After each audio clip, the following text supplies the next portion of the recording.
三華村係水鄉，地勢低窪，往往暴雨過後呢，容易形成水浸。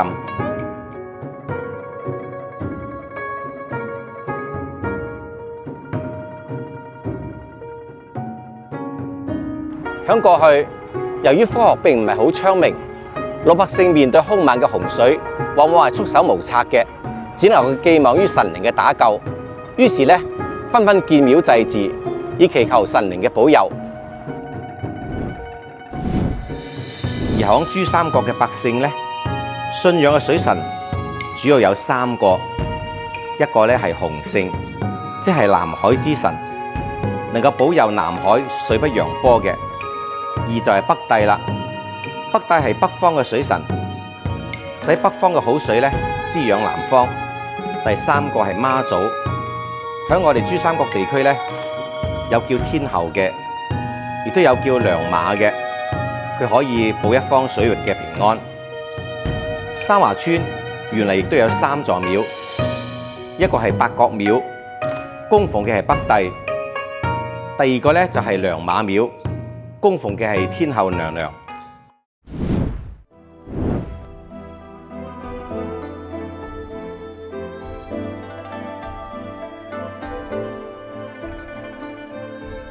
呢2座廟呢，響上世紀已經被拆除咗，而第3座呢，就係呢一座水仙古廟啦。水仙古廟供奉嘅唔係神仙，而係一位歷史人物。佢係晉金吳上將軍侍御史何昶，佢生響唐代嘅末年，生長響5代十國時期。後晉時期呢，做咗侍御史。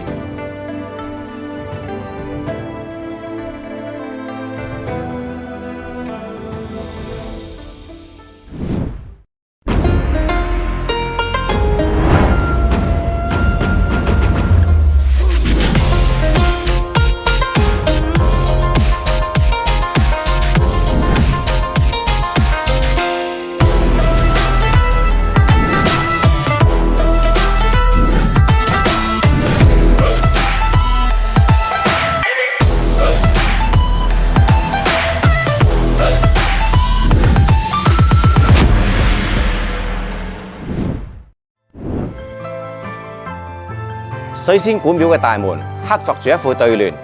拍虎秋霜留史筆，鴻湖春水寄仙蹤。佢透露咗2個信息，其中一個呢，就道出咗呢一位水仙嘅身份。響漢代，御史嘅府邸往往前邊種住2列柏樹，後世咧稱御史台為柏台或者係柏府，又因為御史咧係糾察非法嘅，威嚴好似蕭殺嘅秋霜咁，因此咧御史台又有雙台之稱。第二個咧就係鴻湖春水嘅典故，鴻湖咧就係蓬萊嘅意思，即係講神仙居住嘅地方。傳說咧，徐氏嘅先祖響沙海網魚嘅時候，打撈上一個木箱，木箱放有何御史嘅神主牌，仲有一封書信同一包茶紙。書信上講，何昶生前曾經與徐氏嘅先祖有約，後嚟為家人所害，突然去世，未能遣約，於是咧就囑託屋企人咧，把呢個木箱放入珠江。隨住江水嘅潮漲潮落，終於到咗三華村。徐氏嘅族人有感於何御史嘅手信，於是咧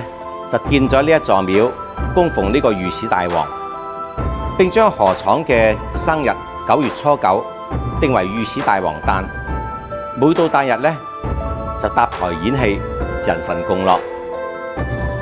而三華村徐氏嘅後人都銘記住做人做事秉承住守信呢個原則。與此同時咧，村民將呢個茶籽種喺村嘅東邊嘅山崗上，取名水仙茶，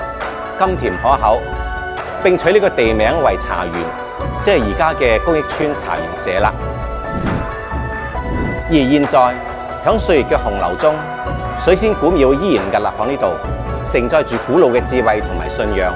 人們對神靈嘅尊崇同埋敬畏，響呢度得到咗釋放同埋滋養。